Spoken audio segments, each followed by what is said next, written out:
Get ready for high-stakes tennis action. Alexander Zverev is facing a major crossroads, as a former star admits. He might not be able to claim he did everything he could to win a Grand Slam title. We dive deep into what this means for the German player and his path forward. Tired of dropping your phone or struggling to hold it with one hand? The PopSocket's Pop Grip gives you a secure grip, works as a phone stand, and even lets you swap the top for a fresh new look. Simple, useful, and perfect for everyday phone use. Click the link in the comments to grab yours on Amazon. The ATP world is screaming for change. We examine why the current top 10 players, including Felix Auger-Aliassime, Alex de Minaur, Taylor Fritz, Alexander Zverev, and Daniil Medvedev, are showing signs of mental saturation and inconsistency. Is a complete renewal of the top end of the table on the horizon? The injury landscape is shifting. We look at Jack Draper's recent setbacks and hear from tennis icons Juan Martín del Potro and Gabriela Sabatini on whether the British star can truly compete with the power of Jannik Sinner and Carlos Alcaraz if he overcomes his physical challenges. And finally, Alexander Zverev speaks out. We break down Zverev's clarification regarding his rivalry with Jannik Sinner and Carlos Alcaraz on clay courts, revealing his strategy and what he truly believes is the key to bridging that massive gap. Don't miss this analysis. Subscribe now and hit that notification bell for more breaking tennis news. Alexander Zverev is facing pressure to adopt a different approach in his pursuit of a Grand Slam title, according to insights shared by a former ATP Tour star. Ranked as the world number 3, and often considered one of the elite players who has yet to capture a major, Zverev has a history marked by finals losses to Dominic Thiem, Carlos Alcaraz, and Jannik Sinner, alongside multiple semifinal exits at major tournaments. Zverev boasts a strong record of singles success, including 24 titles, an Olympic gold medal, 2 ATP Finals crowns, and 7 Masters 1000 titles. However, recent performances have highlighted challenges, most notably a decisive 6-1, 6-2 defeat to world number 1 Jannik Sinner in the Madrid Masters final earlier this month, marking his 9th consecutive loss to the Italian. Arnaud Clement, a former world number 10, offered candid feedback on Zverev's mindset.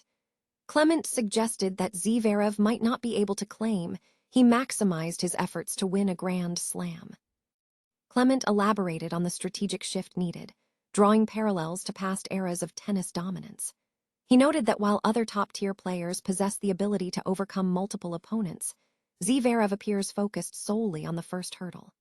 Clement suggested that Zverev could benefit from a change in tactics, advocating for him to experiment with approaches such as attempting only winners or relying exclusively on serving and volleying, even if it means losing decisively. Clement expressed concern over Zverev losing in straight sets with a predictable system of play. Zverev is currently competing at the Italian Open, a Masters 1000 event where he is targeting his 3rd title. The discussion underscores a growing imperative for Zverev to evolve his game plan to challenge dominant figures like Jannik Sinner and Carlos Alcaraz. The current landscape of men's professional tennis is experiencing a critical juncture, marked by the dominance of established figures and an urgent need for renewal within the ATP Top 10 rankings.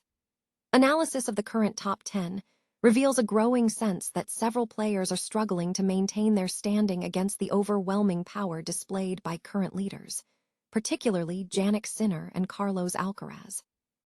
Players such as Felix Auger-Aliassime, Alex de Minaur, Taylor Fritz, Alexander Zverev, and Daniil Medvedev have faced significant challenges, including the conclusion of the Big Three era, only to find themselves increasingly distanced from the top tier. This stagnation is evidenced by signs of mental saturation, inconsistent performance, and a decline in competitiveness among some high-ranked players.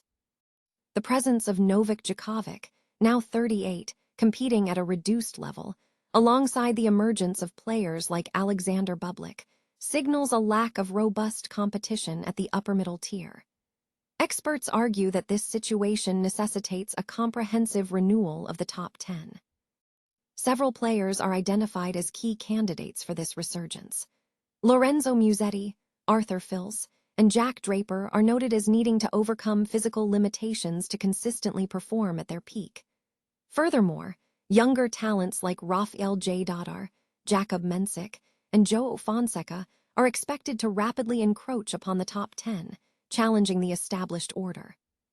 The potential for change also includes players like Flavio Caballi, Jiří Lehečka, and Lerner Tyne reaching this elite level in the near future.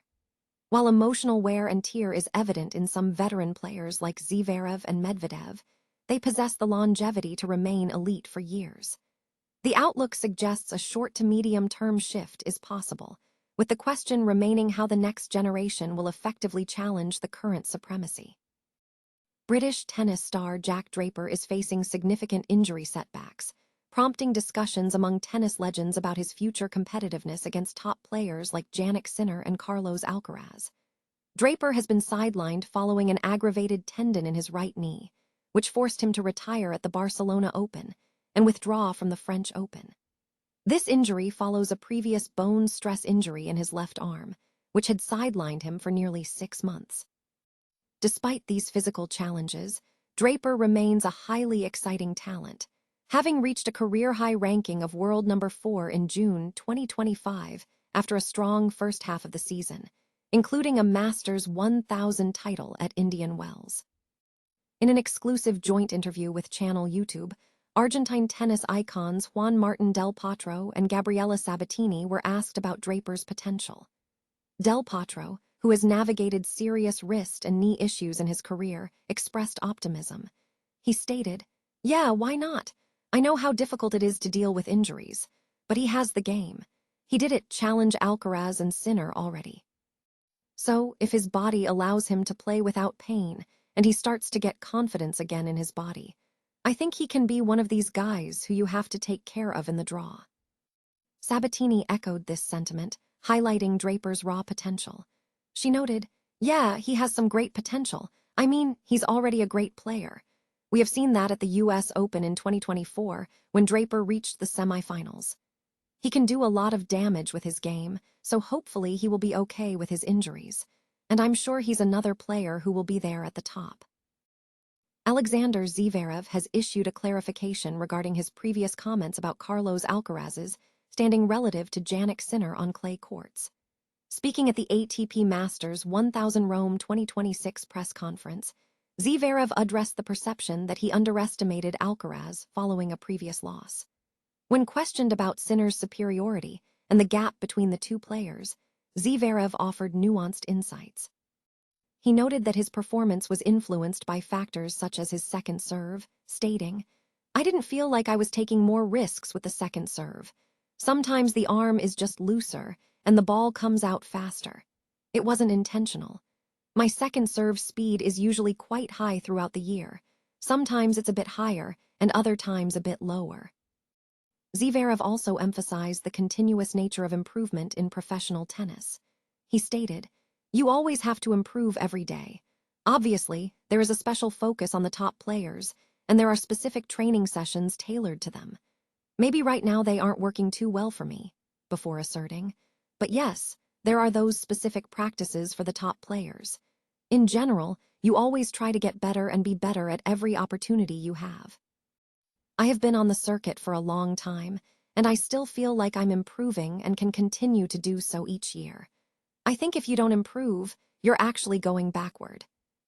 Addressing the head-to-head dynamic, Zverev acknowledged Alcaraz's significant advantage, particularly on clay. He commented, "The biggest difference due to Carlos' absence is probably for Jannik because right now he is clearly the top favorite. Carlos on clay, when healthy, is at the same level or even above Jannik in terms of favoritism, especially at Roland Garros after winning there twice." Despite recognizing the gap, Zverev stressed a tactical match-by-match approach. "For me, the important thing is to focus on things I can control and try to improve to beat Jannik. But before thinking about a possible final, you have to win the previous 6 matches first," he concluded. Zverev also highlighted the talent in the younger generation, mentioning players like Prismic, and pointed to upcoming matches, such as the one between Musetti and Cerundolo, as interesting contests on clay.